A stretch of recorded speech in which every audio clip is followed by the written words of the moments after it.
হজরত শাহজালাল রাদিয়াল্লাহু তাআলার মাজার শরীফে মহিলাদের নামাজের জন্য জায়গা প্রায় কমপ্লিট হয়ে গিয়েছে এবং সেটা দেখতে আমি গিয়েছিলাম।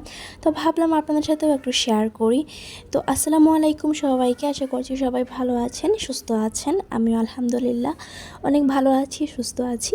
তো চলে আসলাম আপনাদের মাঝে নতুন একটা ভিডিও নিয়ে। তো আজকের ভিডিওটা আমি একদম শাহজালাল রাদিয়াল্লাহু তাআলার মাজার থেকেই শুরু করছি। তো এখানে আসার পর আমি ঘুরে ঘুরে দেখতেছিলাম। আসলে মাঝারে আসে অনেকেই, মানে সিলেটে যারা ঘোরাঘুরি করতেও আসে, তারা একবার হলো এই মাজার শরীফটা দেখে যায়। অনেকে দেখে যায় বা ঘুরে যায়, অনেকে অনেক মনের আশা নিয়ে আসে। তো আপনারা একবার আসবেন, দেখে যাবেন। তো এইটাই। আর এইদিকে আমি চলে এসেছি যে জায়গাটার জন্য, এটা মহিলাদের নামাজের জন্য জায়গা করা হয়েছে। এটা আগে ছিল না, ছিল বলতে মেবি ছিল, বাট ওটা সংস্কারণ করা হয়েছে আর কি।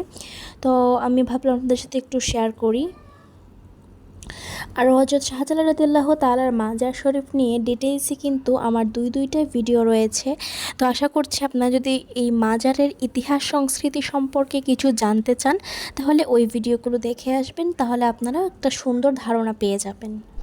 আর আপনাদের কাছে একটা ছোট রিকোয়েস্ট করছি, যারা এই ভিডিওটা দেখছেন তারা প্লিজ ভিডিওটাতে একটা লাইক করে দিতে ভুলবেন না, আর শেয়ার করে দিয়ে আপনার ফ্রেন্ডস এবং ফ্যামিলির দেখার সুযোগ করে দিবেন।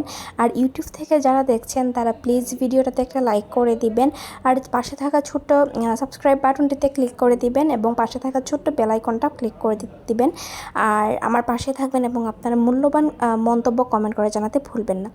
তো এই যে মহিলাদের নামাজ পড়ার স্থান, এখানে এটা তৈরি করা হয়েছে। এটা কিন্তু অনেক ভালো একটা কাজ করা হয়েছে। এখন মহিলাদের নামাজ পড়ার একটা ভালো একটা জায়গা হয়েছে। আর এটা যে পুরুষ মসজিদ ওইটার সাইডেই এটা করা হয়েছে আর কি।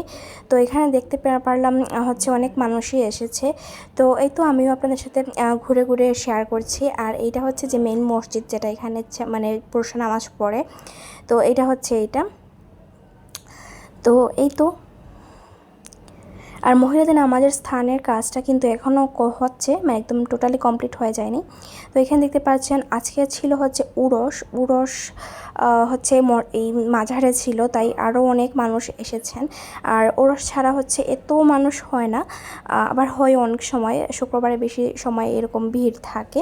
আবার ওরস যেহেতু, তাই ওরসের সময় আর কি বেশি মানুষ এসেছে। তো পবিত্র ওরস মোবারকের ব্যানারও লাগিয়ে দেওয়া হয়েছে, লাইটিং করা হয়েছে। তো সব মিলিয়ে ভীষণ সুন্দর। তো এদিকে কবুতর, যেটা জালালি কবুতর নামে পরিচিত। তো এই কবুতরগুলো এইখানেই ছিল ধানে।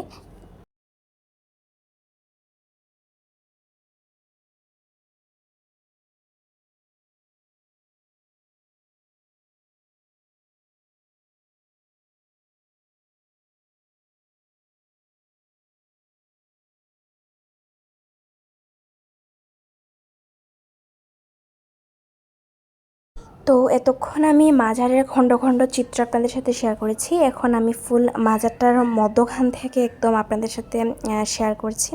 তো এটা যে গেটটা, এই গেটটা মানে একদম মেন গেট যেটা, ওইটা। তো এই দিক থেকে ডান দিকে আস্তে আস্তে মুভ করলে এই দৃশ্যগুলো দেখা যায়। আর এখানে কিন্তু অনেক প্রকার গাছ রয়েছে, গাছ বলতে কি খেজুর গাছ টাইপের এই গাছগুলো রয়েছে। আর এই যে মসজিদটা, আর এই তো আপনাদের সাথে শেয়ার করছি। তো এই আজকে দেখতে পাচ্ছেন কত মানুষ এসেছে, বিভিন্ন প্রান্ত থেকে বিভিন্ন মানুষ এসেছে। কেউ মনের আশা পূরণের জন্য এসেছে, কেউ দেখতে এসেছে, কেউ ঘুরতে এসেছে। তো এইভাবেই এক একজনের মানে ভেতরের কথা এক এক রকম আর কি। তো এই তো আমি আপনাদের সাথে ফুল মাজারটাই ঘুরিয়ে শেয়ার করলাম। আর এই যে জালালি কবুতর যেগুলো, ওইগুলা। তো যাই হোক, আজকের এই ভিডিওটা যদি আপনাদের ভালো লাগে তাহলে ভিডিওটাতে প্লিজ লাইক কমেন্ট শেয়ার করতে ভুলবেন না। আর এই তো ইউটিউব চ্যানেল সাবস্ক্রাইব করে পাশে থাকবেন, পাশে থাকা ছোট্ট বেল আইকনটা ক্লিক করে দিবেন। আর ফেসবুক থেকে যারা দেখছেন প্লিজ পেজটা ফলো করে দিবেন, আর শেয়ার করে দিতে ভুলবেন না, তাহলে আপনার ফ্রেন্ডস এবং ফ্যামিলি আমার এই ভিডিওটা দেখতে পারবে। তাহলে আজকের মতো এখানে বিদায় নিয়ে নিচ্ছি। আল্লাহ হাফেজ, আসসালামু আলাইকুম।